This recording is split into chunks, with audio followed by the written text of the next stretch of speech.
Talent Unconference was an idea that rather than get a couple of experts in a room to tell everybody else how to do it, that everybody could be an expert, and everybody could teach, and everybody could learn.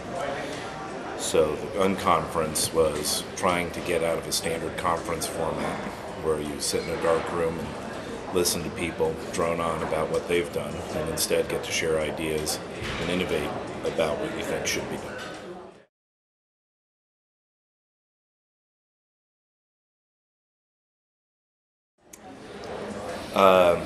To be honest, the genesis is my kids.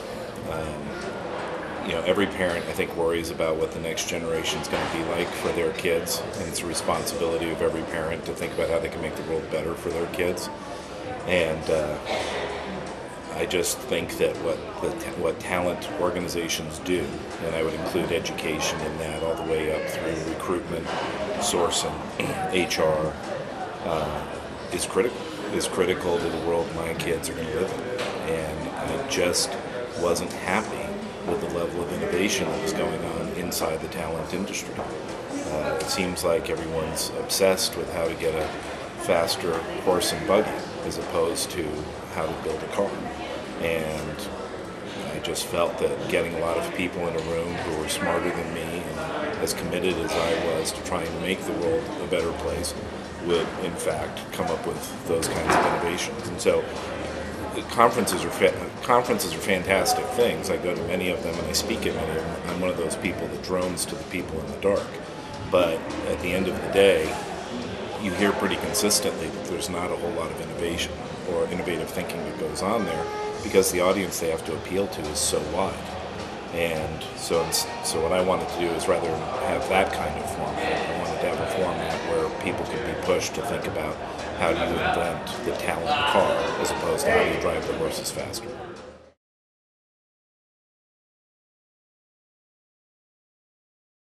The target audience is anybody associated with talent. I'll describe that a little bit more. Anybody associated with talent who is willing to take the risk to innovate. And what I mean by anybody associated with talent is not about recruiting, in my opinion. Talent is about people. It's about human potential and how you take human beings from the time they're born and get them to a point where they're happy, healthy, and productive. And that's what talent is about, and having everybody have a chance to contribute in some way that's meaningful to them and meaningful to the society as a whole. And that starts in education, and that moves all the way up to the business experience that we have all the way through retirement.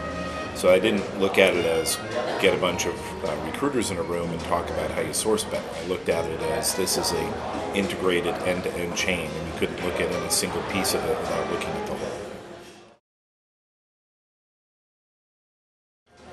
So my first thought is that I need to sleep more before the Unconference. But the thing that struck me the most personally, because this was kind of a flyer and it hadn't really been done before, at least at this kind of scale. And so it was yesterday morning was one of those movie moments. I wasn't at the registration. I was running around trying to get rooms prepared and everything, and I came out into this atrium area where everyone was gathered, and there were all these people who had taken the risk of their time and attention to come, try this thing out. And so the thought that will stick with me, the image that will stick with me the rest of my life from this first one, is seeing all those people and feeling deeply grateful that they had been willing to take that risk. So number one, that's the first thing, the image that sticks with me, and feeling like I had a responsibility to all these people to make sure that this wasn't a total disaster. The second thing that stuck with me is that I think it's worth doing again. I think it's worth doing better, and I think it's worth doing broader. So I'm looking forward to, at some point in the future, and I don't know when, certainly after more cups of coffee, getting the word out that I think it's worth doing it again and adding some pieces to it, integrating some of the pieces we had. We had 7 tracks, and the tracks were fantastic, but they were so closely akin to each other in so many ways that a lot of tracks covered ground that other tracks were covering. So I think the next time we'll get tracks that are more farther differentiated. bring more of a business element into it. I know a lot of people there were either vendors or from the kind of standard talent industry, HR and recruitment. I really do want to get more CEOs there, business CEOs, CFOs. I want to get more people there who can tell us about how they're thinking about talent as they drive their business. And even more importantly than that, I want to get the voice of the customer there next time. And what I mean by that is I want to get shareholders and candidates and hiring managers, people who we can have a conversation with and say, okay, here's what we're experiencing, what are you experiencing, and have an open dialogue where we can build the learning and sharing. In addition, I really want to bring more of a sales and marketing bent to it. And what I mean by that is, I think a lot of people brought up yesterday, including yourself, that sourcing and recruiting are really sales and marketing.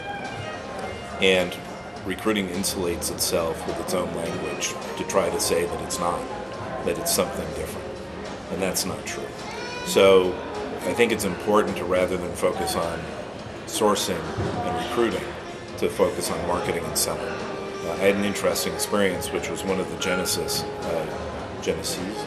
for this event, which I went to a HR conference. There was about 300-400 people there, and people were recruiters and vice president of HR and director of staff. And the keynote speaker was an interesting fellow, but nobody I think many people have heard of. And then about a month later, I went to a sales and marketing conference.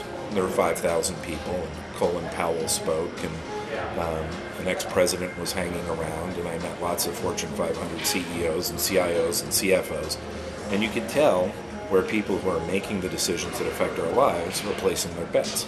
They're not placing it with HR, they're not placing it with recruiting, they're not placing it with talent, they're placing it with sales and marketing, things that make a difference in their business. And I think it's important that we move the needle on that and get them to realize that talent is what will drive their business in the future.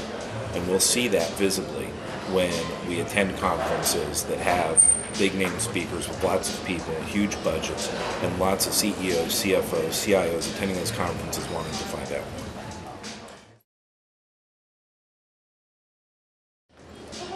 So it would be incredibly impolitic of me to answer that question. I will say that my family and I play The Sims, and I really like not only The Sims gaming experience, but I like how I can bring my family together around The Sims. And I'm really looking forward to sport. So, and I think like half the human race, I think sport is going to be really exciting. I'm not a big first-person shooter guy, but I did like Black, and I think I talk to so many good friends now who spend so much of their valuable time playing Madden and Tiger that I probably have to spend more time in those games just to be able to share with them. Good enough.